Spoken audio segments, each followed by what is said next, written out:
possible de mettre la matéguette un peu plus sur ma gauche, ou pas? C'est-à-dire? Ben là, non, je sais pas. Changeant le temps, alors nos habitués sont un peu perturbés, mais pour des raisons médicales, comme les 2 fois précédentes, on est obligé de reporter. Vous avez un professeur d'historiosophie biblique qui est de temps en temps, pour pas dire souvent, fatigué avec son petit cœur. Alors voilà. Bon, on va essayer de faire pour le mieux. On en est. Merci. Alors, on en est à Zacharie. Merci beaucoup. Zecharia, chapitre 6. Et nous continuons. On avait rappelé, bien sûr, vous savez que tout le monde peut revoir le cours pour être au courant, lire le texte aussi. Les 7 premières visions de Zacharie. Et donc, voici au chapitre 6 ce que je vous ai préparé. Au verset 1, il faut s'habituer avec la petite flèche. De nouveau, verset 1, je levais les yeux pour regarder, voici que 4 chars sortaient d'entre les 2 montagnes. Alors, ces montagnes étaient des montagnes d'airain. Au premier char, il y avait des chevaux roux, au second char, des chevaux noirs, au troisième, des chevaux blancs, et au quatrième, des chevaux tachetés. Je pris la parole et dis à l'ange, voilà, j'en suis là, qui conversait avec moi, que représente cela, Seigneur? Alors, en fin de compte, il est question dans cette vision d'une mission spéciale pour le char qui se dirige plus particulièrement vers le nord. Je ne passe pas tous les versets parce que sinon ça serait trop long. Mission, donc je vous ai dit, essentiellement au verset 5, l'ange répliqua en me disant, ce sont les 4 vents du ciel qui sortent après s'être présentés devant le maître de toute la terre. Et au verset 6, pour ce qui est du char où sont les chevaux noirs, ils prirent leur course vers le pays du nord, les blancs suivirent leurs traces, quant aux tachetés, ils s'en allèrent vers le pays du sud. En clair, c'est pas très clair du tout, puisque c'est une vision prophétique, l'Esprit divin s'apprête à vouloir changer le monde dans cette vision de Zecharia. Et la tempête viendra du nord. La direction de ce char, tel qu'il est vu dans la vision de Zecharia, eh bien, nous fait entendre, nous allons passer au verset suivant, mais nous fait entendre, bien entendu, comment l'Éternel va provoquer un bouleversement au sein de l'humanité, et que ce bouleversement, eh bien, prendra ses origines dans le nord. Voilà, viendra du nord. Verset 8, vous voyez, puis il m'apostropha et me parla en ces termes, vois, ceux qui s'en vont vers le pays du nord apaisent mon esprit dans le pays du nord. La parole de l'Éternel me fut adressée en ces termes, et je vais continuer dans un instant. Il y a ceux qui viennent de l'exil et desquels il faut prélever leurs biens en or et en argent de ces gens venus de Babel, apparemment, et puis qui s'appellent Heldaï, Tovia, Jedaya, et ce même jour, il faudra te rendre dans la maison de Josia, fils de Sphania, que nous avons déjà étudié, et ces gens sont venus, comme vous le voyez ici, il y a beaucoup de bruit, merci, où ils sont arrivés de Babylone. Tu prendras de ces gens-là de l'argent et de l'or, et tu en feras des couronnes, c'est-à-dire que l'Éternel demande de préparer des couronnes, véritablement la couronne royale, mais de suite après cela, la prophétie informe que, eh bien, nous allons le voir de quoi il est question. Verset 11, tu prendras de l'argent et de l'or, tu en feras des couronnes que tu poseras sur la tête de Yoshua, fils de Yotzadak, le grand prêtre.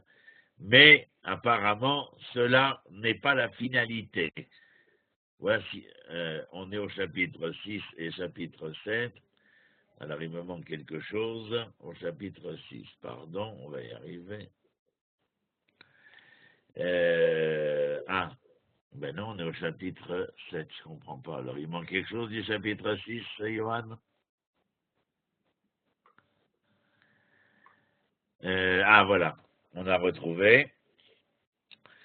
Et au au verset 12, il y a la suite de ce couronnement du grand prêtre d'Israël, dernière vision donc, des chars qui se dirigent vers les 4 points cardinaux.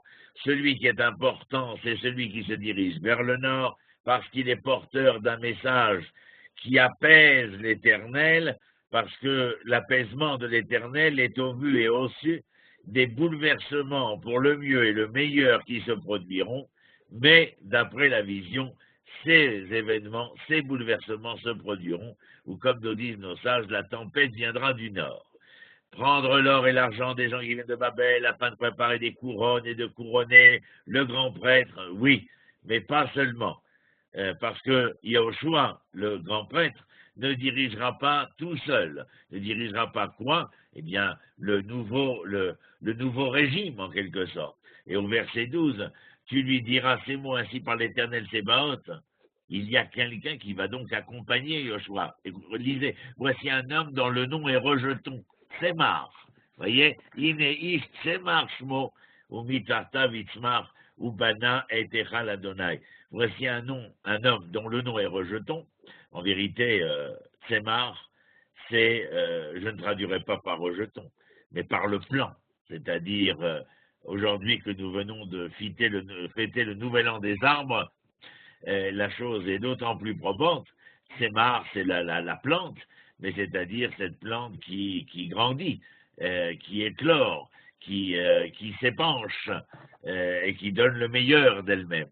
Et le nom de Tsemar ici concerne bien entendu le Messie, en tout cas celui qui devra régner. Et il germera de sa place pour bâtir le temple de l'Éternel. Oui, c'est lui qui doit bâtir le temple de l'Éternel. Alors, voyons ce que je voulais vous dire et que j'ai écrit. Si Yoshua, le grand prêtre, est couronné, il ne peut diriger Israël seul. Il a besoin à ses côtés, d'après ce que nous lisons ici, de la véritable royauté, celle que l'on pourrait appeler royauté politique. Il est descendant de la maison de David, Ben David. Tsemar, c'est, je vous l'ai dit, une plante, c'est un plan, c'est-à-dire quelque chose qui va être évolutif, qui va rendre pas perfectible, mais parfaire le monde en quelque sorte. Et ce que l'on veut nous dire, c'est ensuite, verset 13, oui, c'est lui qui bâtira le temple de l'Éternel, il en retirera de la gloire, il s'assoira et régnera sur son trône, un prêtre sera près de son trône. Vous voyez, l'essentiel se trouve entre les mains du Tsemar, j'aime pas le mot rejeton, alors je l'appelle Tsemar, régnera sur son trône, un prêtre sera près de son trône, c'est-à-dire celui qui accompagne en fin de compte le corps physique, politique de la nation résurgente, eh bien, est le prêtre, c'est-à-dire l'esprit. Et il y aura une entente pacifique entre eux, c'est-à-dire que la direction commune entre le corps et l'esprit sera pour le mieux et le meilleur. Les couronnes seront conservées dans le temple de l'Éternel comme mémorial à l'intention de Hélem, Tobia et Jedaya et comme signe d'honneur pour le fils de Tzfania. C'est-à-dire, d'une certaine manière, ce que nous pourrions dire qu'il y a ici la conservation des couronnes dans le temple comme affirmation, signature définitive de l'intention du bouleversement de l'Éternel, et à ceux venus depuis Babylone, qui se rendirent chez le fils de Tzfania, eh bien, il y a entre Babylone et Israël, eh bien, une relation qui doit prendre conscience pas seulement du chemin commun, mais de la finalité commune. De la même manière, le grand prêtre qui fut couronné en premier et qui ensuite est conscient de la venue de ce Messie, de cette plante qu'on appelle de ce Tsemar, eh bien, devra se rendre à l'évidence que Babel est dépendante de la direction politique d'Israël, mais non seulement politique, mais elle devra se joindre à elle afin de lui donner le ton de l'esprit, et de la même manière, Yoshua, le Kohen, avec le Tsemar, le descendant de la maison de David, afin de faire front commun pour le mieux et le meilleur, tel que je l'ai dit. À tel point qu'au verset 15, je suis aussi mes notes, il faut que je regarde à droite et à gauche, pour ne pas rater ce que je veux vous dire, et on viendra de loin pour prendre part à la construction du temple de l'Éternel. Donc c'est le côté universel, et vous reconnaîtrez que c'est l'Éternel Sébaoth qui m'a délégué auprès de vous. Cela s'accomplira si vous obéissez ponctuellement à la voix de l'Éternel votre Dieu. Alors bien sûr, tout cela nous rappelle quelque chose, j'ai noté, cela ressemble à ce que nous avions vu, les chevaux au chapitre 1er de Zécharia. Vous vous rappelez, nous voyons des chars ici, mais des chevaux précédemment. Et le prophète est donc en quelque sorte celui que l'on place comme témoin des moyens divins sur terre, c'est-à-dire dans l'immanence de ce monde. Les chevaux venaient signifier aussi que l'on allait arriver à une paix, à une sérénité, une plénitude établie sur la terre. Et ce message, ici maintenant, au chapitre 6, nos sages disent qu'il inquiète Zécharia. Pourquoi?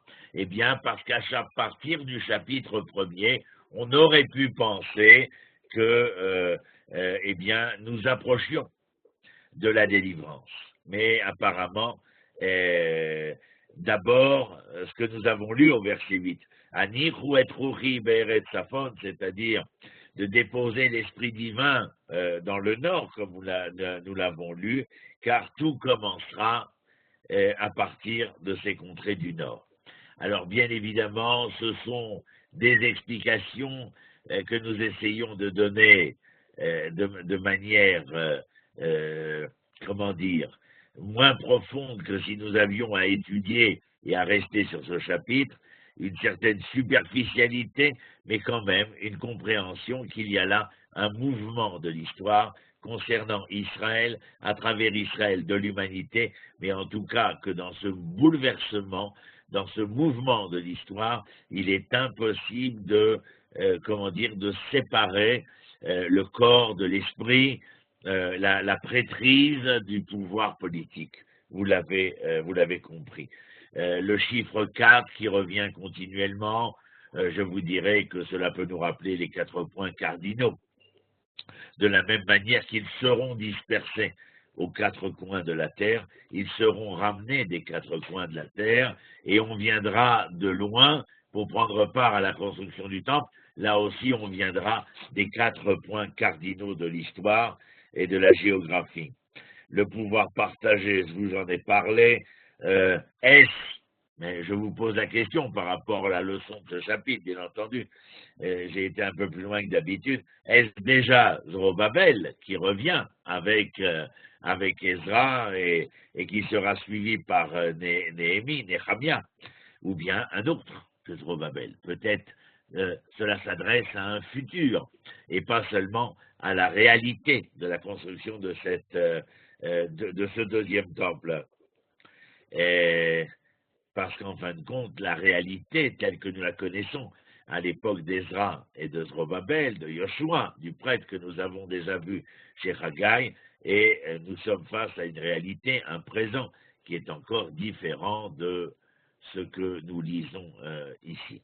Alors, bien sûr, la question, elle reste posée. Il n'y a pas de réponse à donner, si ce n'est qu'au vu et au sud de l'histoire, je dis que la réalité ne fut pas égale à la prophétie. Donc, elle ne s'est pas réalisée dans ce temps qui fut.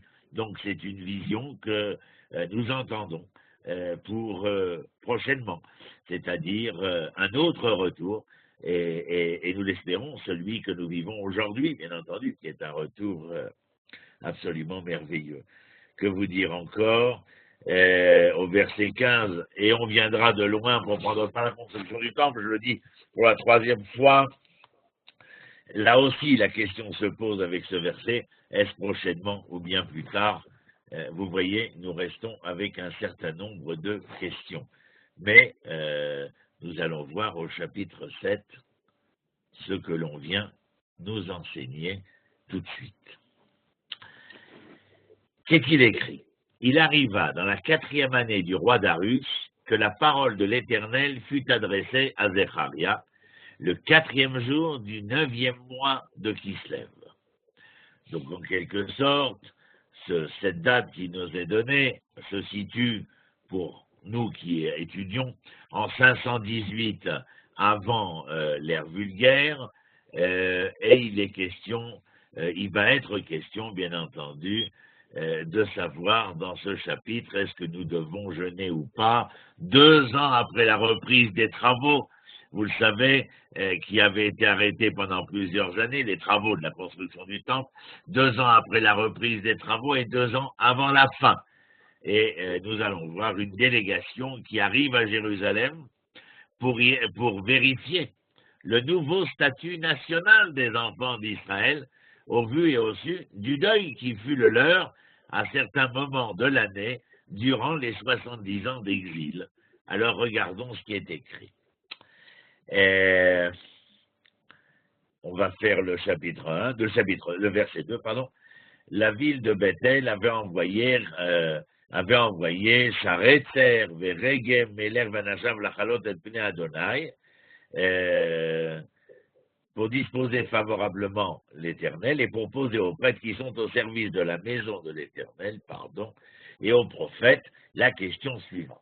Question cardinale. Et vous allez voir. Continuerai-je à pleurer au 5e mois en pratiquant des abstinences comme je l'ai fait voilà plusieurs années? C'est-à-dire, en clair, pendant les 70 ans, j'ai jeûné en souvenir de la destruction de Jérusalem. Et maintenant que me voilà de retour, devrais-je continuer à jeûner pour un souvenir de douleur qui est à même de ne plus être, étant donné que je retrouve mon indépendance, ou en tout cas je suis en chemin, ma souveraineté, et puis surtout je reconstruis le temple de Jérusalem. Alors, Zecharia ne répond ni oui ni non. Celui qui va répondre, et vous le voyez, à partir du verset 4 jusqu'à la fin du chapitre, est l'Éternel, comme il est écrit, vous le voyez, au verset 4, et au verset 5, les choses s'explicitent. Porte à tout le peuple du pays, et aux prêtres la parole que voici. Quand vous avez jeûné et gardé le deuil au 5e et au 7e mois, et cela durant 70 années, est-ce donc pour moi que vous avez observé ce jeûne? Qu'est-ce que vous entendez dans cette question? En vérité, le peuple avait, refusé d'entendre et de vivre selon l'identité morale proposée par l'Éternel. Ni Torah, ni le message toranique, ni la parole prophétique n'aidèrent. En conséquence de quoi, il y eut l'exil, il y eut la destruction. Donc, voyons ce que l'Éternel dit de plus. Et quand vous mangez et que vous buvez, n'est-ce pas vous qui mangez, n'est-ce pas vous qui buvez? C'est-à-dire, en clair, que venez-vous me demander à moi si vous devez cesser de jeûner, c'est-à-dire de commémorer un jour du souvenir par un deuil, un jeûne, étant donné que vous voilà de retour? En vérité, le verset 6 est probant. Et quand vous mangez, que vous buvez, n'est-ce pas vous qui mangez, n'est-ce pas vous qui buvez? C'est-à-dire, en clair, que vous êtes les responsables de vos comportements, de vos conduites. Au verset 7, ne sont-ce pas là les paroles que l'Éternel proclama par l'organe des anciens prophètes? Est-ce que ces choses-là n'avaient pas déjà été dites précédemment à l'époque du premier temple, alors que Jérusalem était habitée et paisible, de même que ses villes autour d'elle, quand tout allait bien, et alors que le Midi, en même temps que la plaine était habitée? Socialement, politiquement, économiquement, spirituellement, vous étiez dans une situation qui ne pouvait que satisfaire. les prophètes vous mettaient en garde à cette époque-là, continuellement, de prêter garde, de faire attention à tout déviationnisme ou fourvoiement concernant l'essentiel du message toranique, l'identité morale de la manière que vous auriez d'être des Hébreux et porteurs du message du projet divin. Puis la parole de l'Éternel fut adressée à Zecharia en ces termes. Ce n'est plus l'Éternel qui répond exactement, mais là il ne s'adresse pas au peuple, mais à Zecharia. Ainsi parle l'Éternel Tsebaoth, rendez des jugements de vérité. Alors il va reprendre, réitérer le propos déjà entendu à l'époque du premier temple. Là nous sommes avec Zecharia à l'époque du second temple, après 70 ans d'exil, et où les enfants d'Israël disent, eh bien voilà, nous avons l'État d'Israël, pourquoi donc jeûner, nous souvenir des malheurs d'antan, alors que nous sommes dans la propension de la reconstruction, du renouveau, de la révolution. Et l'Éternel dit, écoutez bien, et c'est continuellement, vous vous rappelez, on en est au 11e prophète des 12, il nous reste Malachi à faire, et on avait fait Ereskel, ça veut dire que nous en sommes à 12 prophètes déjà. Et on a comme un véritable fil d'Ariane concernant ce sujet. Rendez des jugements de vérité. Mishpat Emet. Shfotu. Chesed verachamim. Pratiquez l'un envers l'autre la charité et la pitié. Chesed verachamim, c'est l'amour et la miséricorde. Moi, je n'aurais pas traduit par charité et pitié. Chesed verachamim, c'est l'amour et la miséricorde. Je souffre ta souffrance et je me réjouis de ta joie, sans que tu n'aies besoin de me dire que tu souffres ou que tu es heureux. Ça, c'est l'altérité dans la rencontre de l'homme avec son prochain. Qu'est-ce qu'il y a d'autre marqué? N'opprimez pas la veuve et l'orphelin, l'étranger, le pauvre. Ne méditez pas dans votre cœur de méchanceté l'un contre l'autre. De quoi parle-t-on? Est-ce qu'il leur demande de savoir s'ils ont fait les prières du matin ou les prières du soir? On est à même de penser que celui qui est, omnibulé par l'application des lois, des commandements, des préceptes divins, est en amont de cela celui qui est porteur d'une image divine sur un visage humain, en clair, porteur d'une identité morale, et non pas cette espèce d'uluberlu ou de coquin qui viendrait à vouloir jouer les tartuffes pour lui-même, comme dans son vis-à-vis de l'autre. Donc vous comprenez ici que le message est très clair, il est réitéré. Regardez, mais autrefois, on avait refusé d'écouter, on avait présenté une nuque rebelle, on s'était bouché les oreilles pour ne pas entendre, n'est-ce pas, malandrin? Et puis au verset 12, la même chose, on avait rendu son cœur dur comme du diamant. On imaginerait bien écouter ou Jouvet ou Gabin avec des propos pareils. Alors les enfants, on avait voulu durcir son cœur comme du diamant pour rester sourd à l'enseignement, aux paroles dans l'Éternel, par son inspiration, avait chargé les anciens prophètes. Et alors que voulez-vous? Il y a eu un grand coup de la part de l'Éternel. Gadol, mais Adonai Tsebaoth. Et de même qu'il avait appelé sans être écouté. Ainsi appelait-il à leur tour, là, maintenant, Bebaït Sheni, au deuxième temple, avec Zecharia, Yoshua, Ezra.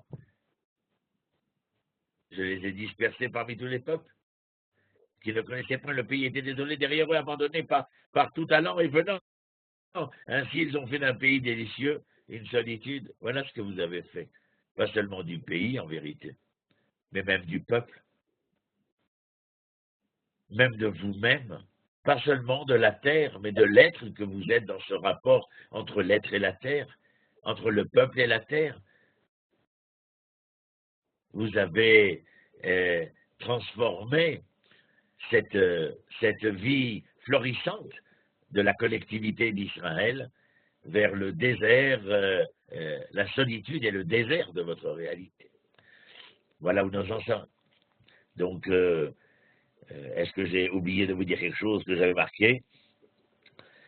Non, j'ai tout dit, parce qu'en fin de compte, je vous le répète depuis déjà plusieurs mois, et j'y suis très attaché, le rapport entre le culte et la morale.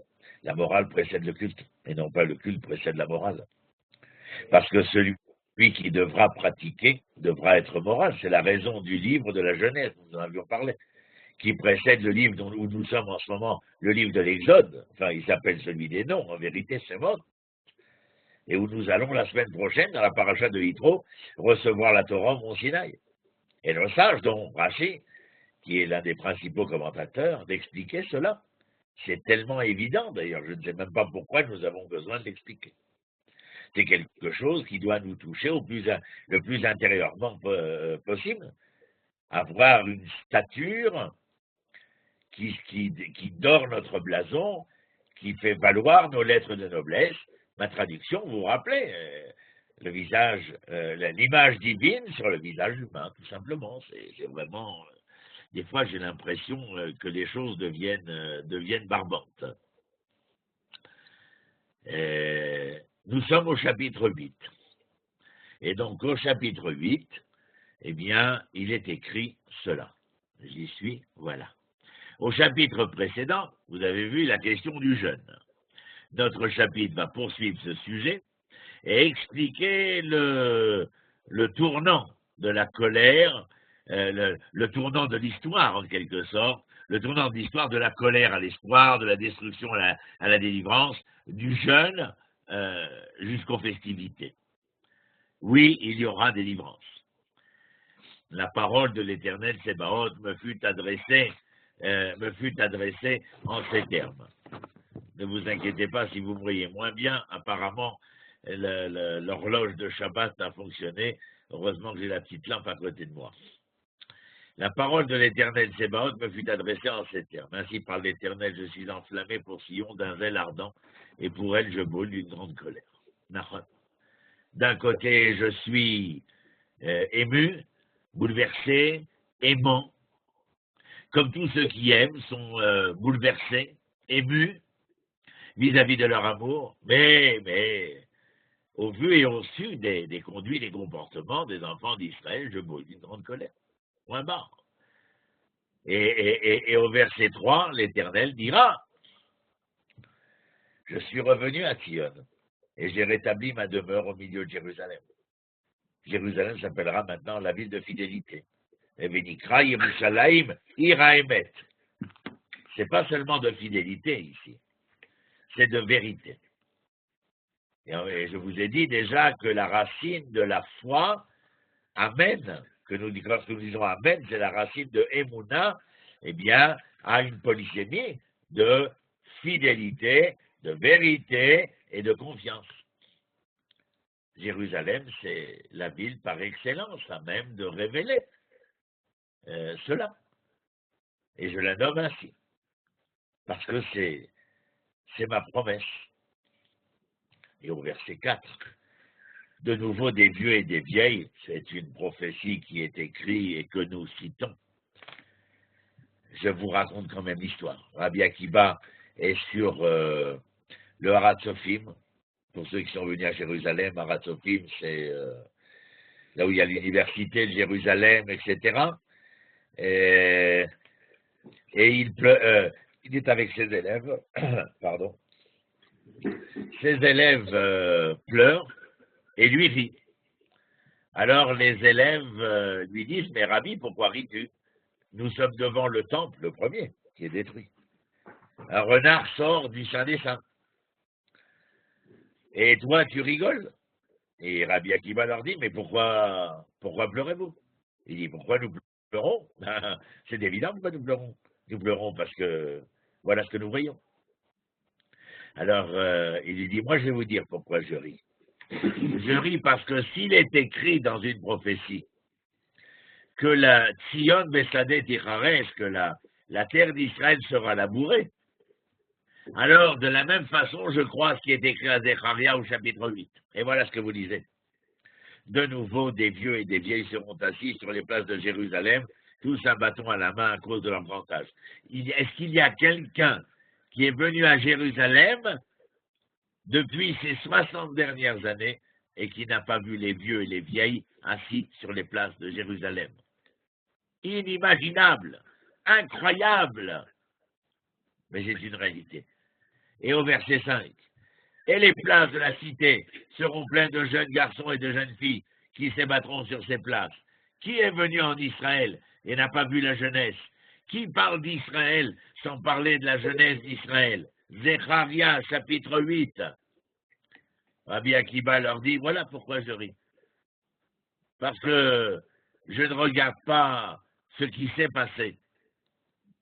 Mais mon présent, à moi, va être mu par le fait que je suis certain que la prophétie de Zecharia se réalisera. Et au verset 6, de ce que la chose paraîtra extraordinaire aux yeux des survivants. Oui, c'est pas seulement la prophétie de Zecharia, elle est pour nous. Elle est pour nous. La fin du XXe siècle, la deuxième moitié du XXe siècle et celle du XXIe dans lequel nous sommes. Cela paraîtra extraordinaire. Oui, ça nous paraît encore et toujours extraordinaire d'être bloqué sur on appelle ça la route d'Ayalon, les périphériques de Tel Aviv, et d'être dans les embouteillages. Je sors de ma voiture et je hurle ma joie d'être dans les embouteillages à Tel Aviv quand il y a moins de 100 ans, 70 ans, un espèce de moustachu parlait de la solution finale. Non seulement elle n'a pas été finale, non seulement le peuple est revenu, avec ses vieux, avec ses jeunes, mais il est aujourd'hui plus fort que jamais, souverain, indépendant, armé, scientifiquement, socialement, économiquement, politiquement, militairement, même dans les plus mauvais rêves de Hitler. Il ne pouvait imaginer que 70 ans après sa mort, ce serait la réalité du monde moderne.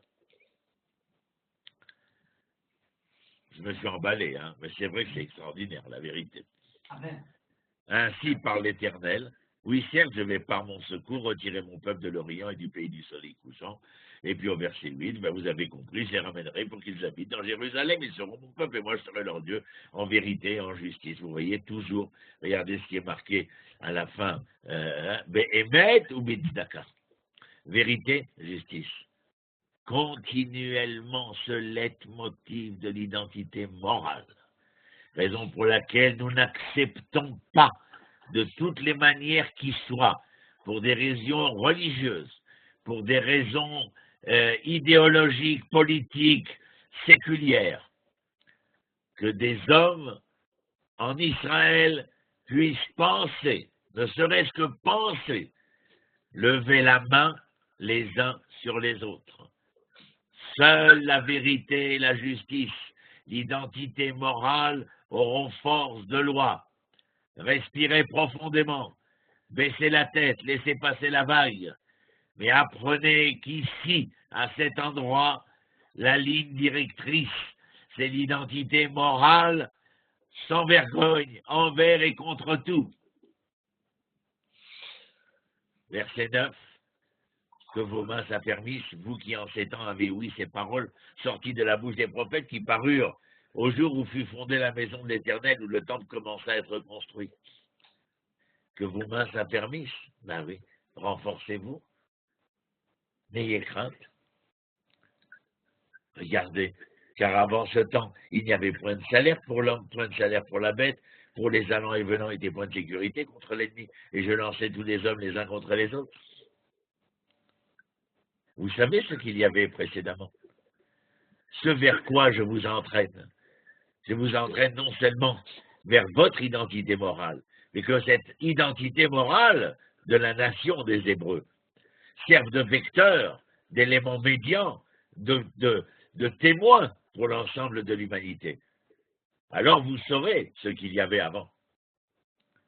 Ou comme disait le philosophe Locke, ou l'homme je crois que c'est Locke, je ne me rappelle plus, enfin celui qui a écrit le Léviathan, où l'homme est un loup pour l'homme. Vous saviez ce qu'il y avait. Individuellement, en tant qu'Israël, vous savez ce que vous avez souffert. Et collectivement, au niveau de l'humanité.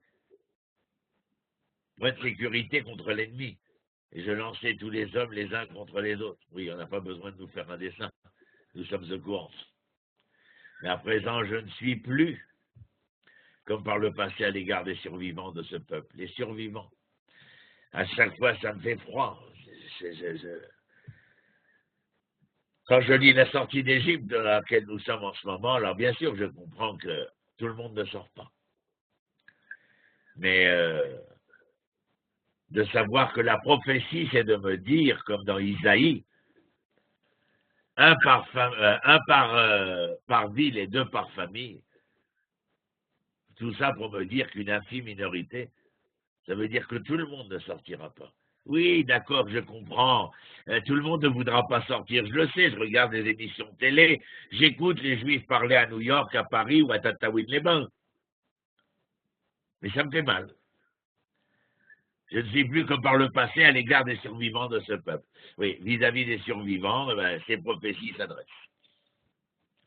Il y aura comme des semailles de paix, la vigne portera son fruit, la terre donnera son produit.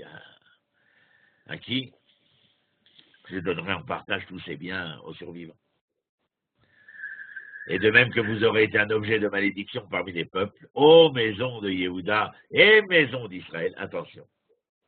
C'est non seulement Yehuda et Binyamin, mais nos frères venant d'Éthiopie, nos frères venant de l'Indochine, ou nos frères venant d'ailleurs, pour ceux qui arriveront. Ainsi assurerai-je votre salut et vous serez une bénédiction. Ne craignez point que vos mains se raffermissent. Al-Tirou, Teresken, Yedechem. Ça veut dire que votre position, votre situation, votre fonction devra être prise le plus au sérieux qui soit, parce qu'il s'agit là d'une véritable évolution. Le processus continue de l'évolution de l'histoire et de sa philosophie de l'histoire. Mais c'est un retour, c'est une révolution. Oui, ainsi par l'Éternel Sébaoth, comme j'avais résolu de vous nuire lorsque vos pères m'irritaient, eh bien, dit l'Éternel, et que je n'en avais point de regret, évidemment, au vu et au su de leur conduite et comportement. Ainsi, en revanche, j'ai résolu en ces jours, ces nouveaux jours, de combler de bienfaits Jérusalem et la maison de Juda. Ne craignez point, n'ayez crainte. Voici ce que vous devrez faire. Eh, vas-y, on repart une nouvelle fois. Si quelqu'un n'avait pas entendu au verset précédent, au moins c'est répétitif. Parlez loyalement l'un à l'autre. Rendez des sentences de vérité et de paix dans vos portes. Ne méditez pas dans votre cœur aucune méchanceté l'un contre l'autre, l'un à l'autre, l'un contre l'autre. N'aimez pas le faux serment, car toutes ces choses je les hais. Je ne sais pas, j'ai l'impression des fois qu'on parle à un mur. C'est quand même clair ce leitmotiv qui revient à travers tous les prophètes. Qu'est-ce qu'on veut de nous à la fin? D'abord, et avant toute chose, voilà ce que je vous demande. Et après que l'Éternel parle à Zecharia, au verset 19, le jeûne du 4e mois et le 5e, le jeûne du 7e et le jeûne du 10e mois seront changés pour la maison de Yehuda. Voilà, je vous le dis, sauf. Je vous donne la réponse, en joie et en allégresse et en fête solennelle. Je finis pas la phrase, exprès. Bien sûr que les jeûnes seront annulés. Je ne vous laisserai pas jouissant de cette révolution avec des souvenirs de deuil et de contrition. Mais, et là, le bas blesse. Chérissez la vérité et la paix. Émet à Shalom et à vous. Non, il ne se répète pas, le prophète. Il enfonce le clou. Ainsi parle l'Éternel. Il arrivera encore qu'on verra affluer des peuples, les habitants de nombreuses villes. Et vous savez quand? Lorsque vous chérirez la vérité et la paix. Lorsque vous n'aurez aucune méchanceté l'un contre l'autre.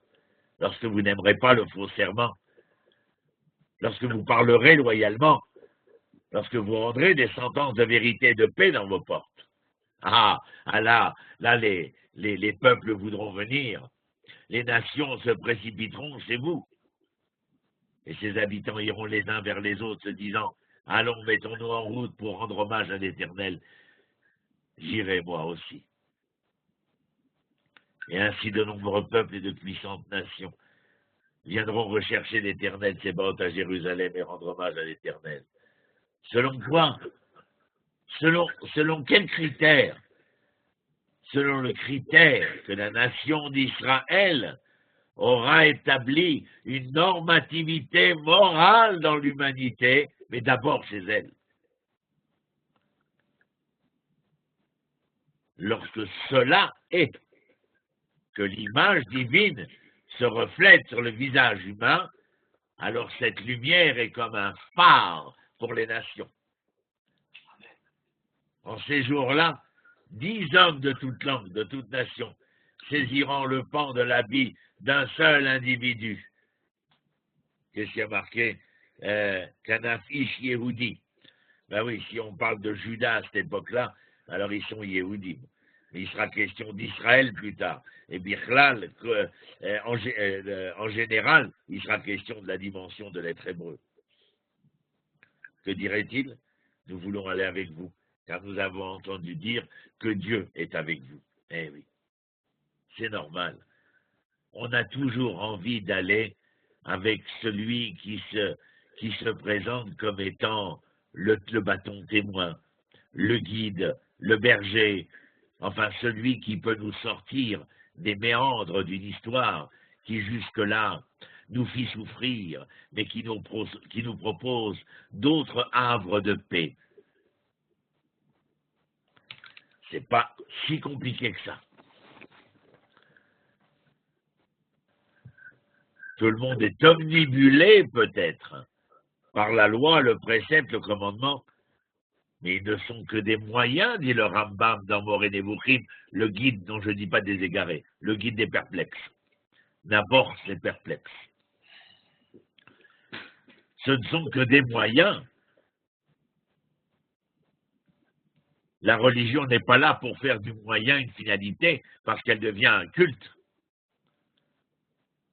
Il est question de l'histoire d'une nation porteuse de moyens, voulant faire de la nation choisie par l'Éternel et qui a accepté de se choisir, eh bien le bâton témoin, le guide, le berger d'une humanité,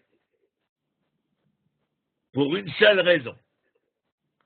Le projet divin voulant porter au mieux et au meilleur l'identité morale des Hébreux et de l'humanité, afin que cette rencontre puisse faire jouer la plus belle des symphonies harmonieuses à la surface de cette terre.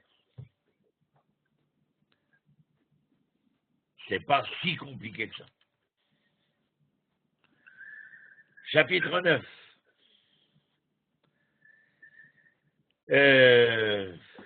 La peur, la crainte, les menaces, la précarité. Pourquoi? Voyons. Le point de la parole de l'Éternel est sur le pays de Hadrach, Vedamesek, car l'Éternel a l'œil sur les hommes comme sur toutes les tribus d'Israël.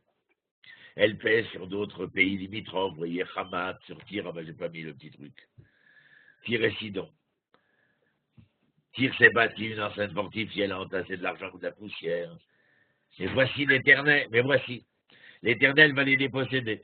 il abattra ses remparts dans la mer, elle-même sera la proie du feu, et puis pas seulement eux, Ashkelon, Gaza, vous le voyez, plus de roi Gaza, Ashkelon cessera d'être habité, etc. Il y a la suite du verset 6 où nous étions tout à l'heure, vous voyez que le bouleversement se poursuit, des bâtards rempliront Ashdod, et j'anéantirai les peuples philistins, etc. J'enlèverai le sang de sa bouche, et ses mets horribles entre ses dents, de la sorte il survivra lui aussi, pour notre Dieu, et sera l'égal des chefs dans Yehuda, et Ekron sera comme le Jébuséen. En fin de compte, j'essaye de voir ce que moi je vous ai dit, il y aura la nécessaire liberté accordée à Jérusalem, la grande joie accordée à Jérusalem, qui nous demandera de reconnaître cela. Pas seulement parce que les ennemis d'Israël sont éliminés. Vechaniti lebeti mitzava me'over u'mishav velo ya'avor alehem od nogesh ki atar haiti be'enai. Je ferai une bonne garde autour de ma maison contre toute armée, contre les allants et venants, les assaillants possibles. Nul oppresseur ne viendra plus les attaquer, car à présent j'aurai les yeux ouverts.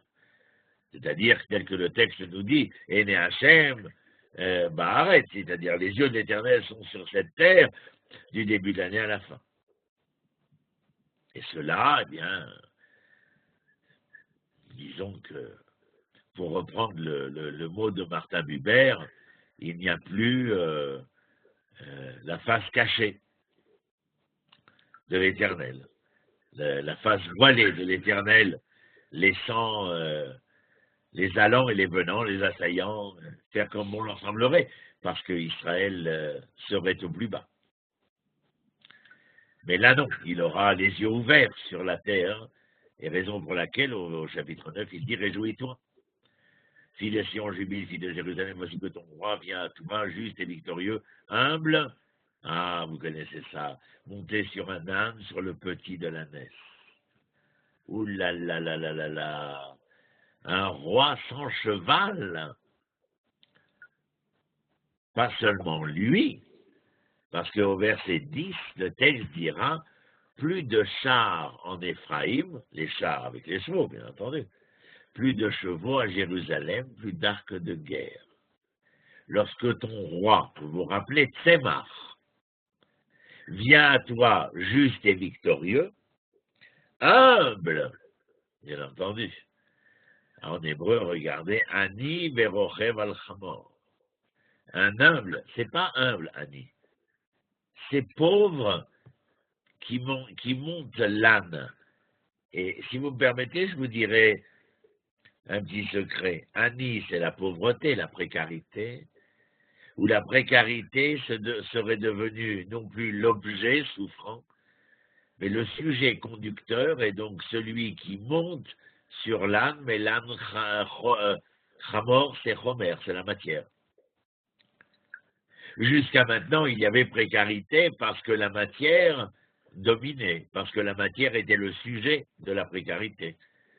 Mais quand la précarité devient le sujet par révolution, eh bien, c'est elle qui domine la matière. Et donc, bien évidemment, la pauvreté s'appauvrit. Pas s'appauvrit dans le sens que les pauvres deviennent plus pauvres, mais que les riches deviennent moins riches et que les pauvres deviennent plus riches peut-être.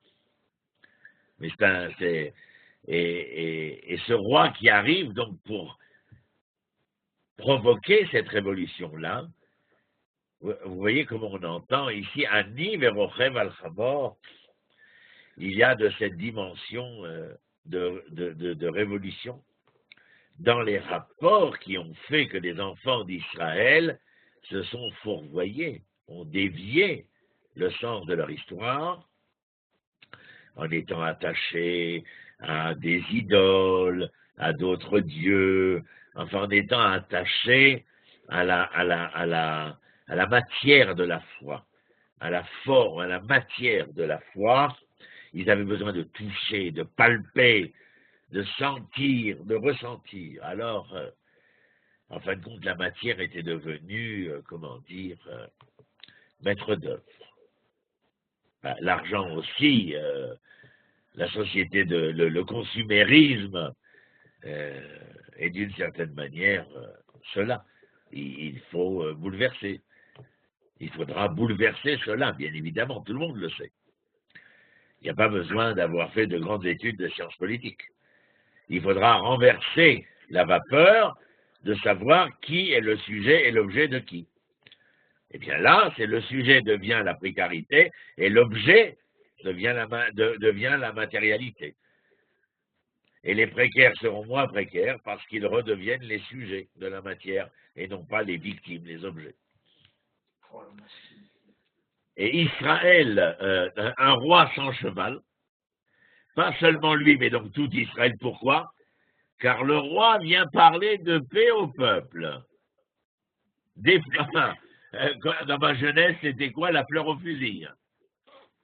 On avait comme ça. On disait, pour avoir la paix, on avait tous un petit médaillon qui disait, non, on ne va pas le dire ici. Donc, ce qu'on a besoin, c'est des fleurs et non des arbres, des ânes, mais au sens non péjoratif, hein, des ânes et non des cavaliers. Cavalier, prenez-le au sens propre et figuré. Quand certains nous disent « Oh, mon ami, je vous trouve bien cavalier ». Voilà, c'est dans ce sens français. Et pour toi, en vertu du sang de ton alliance, je tirerai tes captifs de la citerne où il n'y a pas d'eau. C'est-à-dire que Israël va sortir des géoles. C'est ce qui est marqué. Retournez dans la place forte, vous qui êtes engagés dans les liens d'espérance. Aujourd'hui même, je vous annonce que je vous paierai au double. Oui, je me fais de Judas comme un arc bandé, d'Éphraïm un carquois bien garni. Je vais lancer des filles au sillon contre les tiens. Oh, Lavan, l'araméen, celui qui a voulu retenir Yaakov, l'a empêché de devenir. Pardon. Tu seras pour moi comme une épée de héros. Les choses sont très claires. Et l'Éternel apparaîtra au-dessus d'eux, sa flèche s'élancera comme un éclair, le Seigneur fera retentir la trompette, etc., etc. C'est la délivrance. L'Éternel Tsebaoth, il donnera sa protection sur eux, ne fera qu'une bouchée de pierre de fronde, qu'ils fouleront aux pieds, ils boiront, mais ils seront animés comme pris de vin, gorgés comme les bassins et les anges de l'autel. Délivrance. En fin de compte, on aura l'impression, en quelque sorte, que nous allons passer de l'état de troupeau à l'état de pierres précieuses, peut-être. Regardez, verset 16.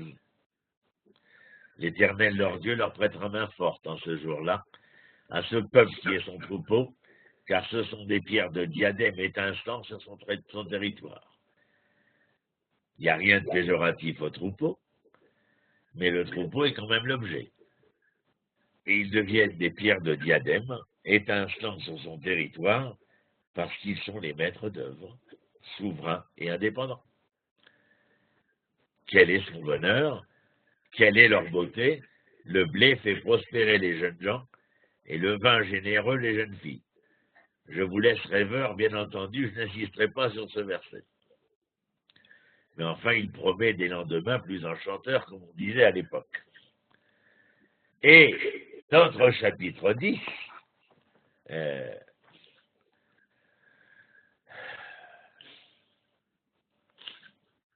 demandez de la pluie à l'Éternel.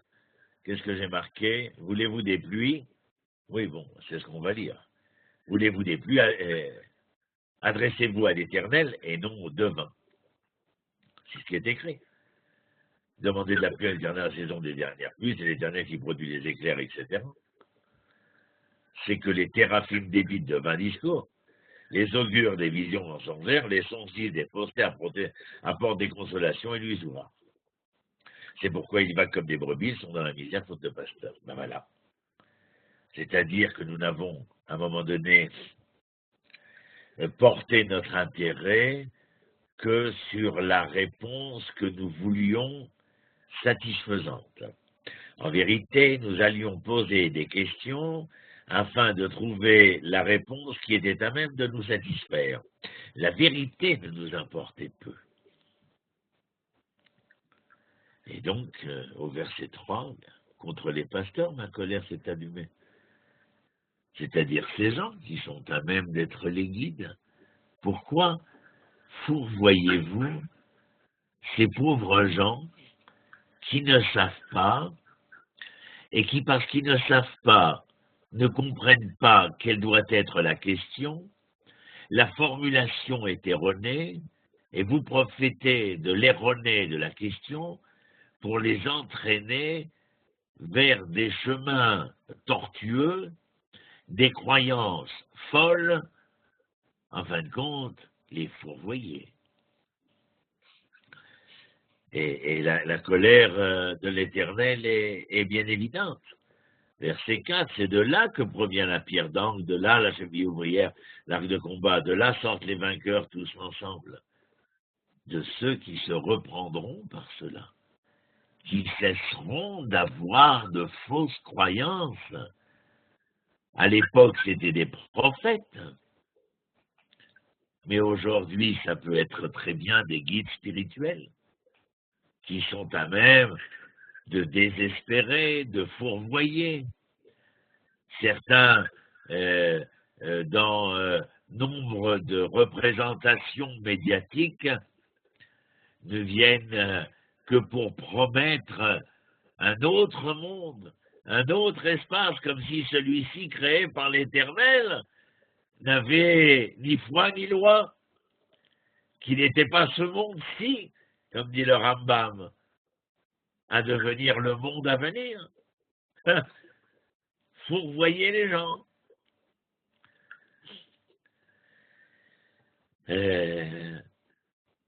Verset 6, je donnerai la victoire à la maison de Yehuda, je prêterai main forte à la maison de Joseph, c'est-à-dire les deux royaumes d'Israël et de Yehuda. Je les rétablirai après les avoir pris en piqué, ils seront comme si jamais je ne les avais délaissés, car je suis l'Éternel leur Dieu, je les exaucerai. Éphraïm sera-t-elle un vaillant guerrier, son cœur sera joyeux sous l'action, etc. Je leur ferai entendre le signal au verset 8 et les rassemblerai parce que je les aurai rachetés. Ils seront nombreux comme jadis, ils furent nombreux. Oui, mais vous savez combien est ce nombre. Dieu est le berger, son peuple, il le transforme en héros invaincus. Une prophétie que nous sommes en train de voir qui, non seulement concerne la puissance militaire, mais aussi la grande consistance exigée à l'approche du retour pour les enfants d'Israël. Donc, quand je les aurai semés parmi les nations, dans les pays lointains, ils se souviendront de moi, ils y vivront avec leurs enfants, puis reviendront, nous touchons à la fin de l'histoire. Je les ramènerai du pays d'Égypte, vous avez compris. Alors la détresse franchira la mer et frappera les flots dans les océans, etc., etc. Ainsi sera abaissé l'orgueil d'Assour, et le sceptre disparaîtra de l'Égypte, et de grandes puissances. Et au verset 12, c'est le dernier du chapitre 10. Je les rendrai puissants par l'Éternel, ils marcheront fièrement en son nom. Donc il y a d'un côté la puissance, qui peut se révéler importante concernant la force, la prestance, mais ils marcheront fièrement en son nom, c'est-à-dire qu'il y a à ce corps raffermi, il y a bien sûr un statut, un sens, une essence essentielle qui fait que non seulement les enfants d'Israël se retrouvent avec un nom, mais avec un sens pour ce nom. Voilà mes amis. J'espère que ça vous a intéressé. Moi, personnellement, j'ai trouvé ça très intéressant. Et je pense surtout par rapport à toutes les occurrences qu'on a entendues ce soir. C'est-à-dire qu'on a l'impression de parler de Zecharia et on a l'impression d'être février 2017. Finalement, c'est un des passages qui aurait le plus parlé aujourd'hui, jusqu'à présent. Oui. Ce Zecharia, il est... vous avez vu tout à l'heure, quand je parle du vieux, de la vieille, des enfants, je veux dire, n'importe quel Pékin qui prend l'avion pour arriver ici, il va le voir. le fait que les gens des nations tiendront, comment dire, seront à côté alors ils disent les Yéhoudis, mais en effet à côté de vous pour justement, parce qu'ils ont entendu dire que l'Éternel était avec vous. C'est exactement ce qui se passe en ce moment, quoi. Les gens du monde entier viennent là parce que la restauration politique d'Israël, elle est politique, quoi, et nous, ça nous parle tout particulièrement, quoi. Bien sûr, mais regarde encore, et je réitère mon propos, c'est que sur quoi repose la réussite et la victoire? Elle ne repose pas sur la puissance militaire, elle ne repose pas sur la puissance religieuse, elle repose d'abord et avant tout sur la capacité de l'être juif de pouvoir redevenir l'être hébreu grâce à l'identité d'Israël. Et cet idéal hébraïque, il se révèle et se réfère à une identité morale perpétuellement réitérée dans l'ensemble du texte prophétique. Et on voit enfin, c'est la trame de tous les prophètes, et en particulier de Zacharie, c'est que justement le comportement les uns par rapport aux autres est souvent rappelé bien plus que le rituel religieux, en fait. Bien sûr. Et quand je te dis qu'on va parler d'actualité que nous avons connue la semaine dernière et la semaine d'avant, avec le démantèlement de l'implantation de Hamona, et je ne rentre pas dans le côté politique, et des manifestations orthodoxes concernant l'engagement à l'armée ou pas, et je ne rentre pas dans le problème législatif religieux, mais j'ai remarqué deux choses dans deux de ces camps-là, mais aussi le vendredi matin, face à la ligne de démarcation, le mur de démarcation, une attitude des anarchistes, néo-gauchistes ou anarchistes. Dans tous les cas de figure que je viens de citer, il y a un comportement, une attitude, une conduite de l'un vis-à-vis de l'autre qui va à la totale encontre de ce que nous avons étudié ce soir. Bah, et là, Pascal, c'est là le danger véritable. Oui, ni l'Égypte, ni l'Iran, ni qui tu voudras. Le problème cardinal, le nœud gordien de l'histoire d'Israël et à travers d'Israël de l'humanité, c'est la rencontre de l'un et de l'autre. J'ai fait un petit article là-dessus, justement, où je disais que les nations, consciemment ou pas, elles attendaient d'Israël un exemple de comportement. Et donc, tant qu'on verra les Juifs divisés entre eux, se bagarrer pour des choses ou d'autres, et ben le reste de l'humanité se déchirera toujours, en fait. Et c'est difficile à faire en même temps. Et c'est ce que j'ai dit au cours en hébreu que j'ai donné cet après-midi, où j'ai répété ces exemples-là. Et j'ai dit que véritablement, le nœud gordien, il était là, et qu'il est possible de ne pas y prêter garde, de ne pas faire attention, mais sachant que l'histoire est un véritable boomerang, et que si l'on ne prête pas maintenant une attention particulière à la plaie, sans avoir fait de longues études de médecine, n'importe qui sera capable de dire qu'une plaie peut devenir purulente. Et la purulence devenir septicémie, en sachant les conséquences de la septicémie. Donc véritablement, à mon avis, bien entendu, mais je pense que, comme on disait le Maharal de Prague, Rabbi Yehuda, tout celui qui a les yeux dans sa cervelle, ça veut dire tout celui qui pense et qui est capable de voir à travers sa pensée, ne pourra que condescendre à ce que je dis, à savoir que, je vais le répéter encore une fois, que c'est là le gordien, c'est là le fondement du devenir de l'histoire. Si cela n'est pas résolu, ça me paraît très difficile de pouvoir entrevoir des lendemains enchanteurs. Oui, d'ailleurs, d'une certaine façon, les ennemis d'Israël, à leur manière, c'est ce qui viennent aussi vous réclamer. C'est cette exemplarité, en fait, qui est comment dire, le fait que vous incendier, qui est une injonction divine par le biais des prophètes, et rayonne sur toute l'humanité, c'est pas que pour vous qu'il faut le faire, c'est parce que le monde entier attend Et je crois que d'une certaine manière, il y a aussi une attitude générale quand tu prends les BDS, quand tu prends certains pays, certaines résolutions à l'UNESCO ou la communauté européenne. Il y a comme un relent de vouloir diviser pour mieux régner.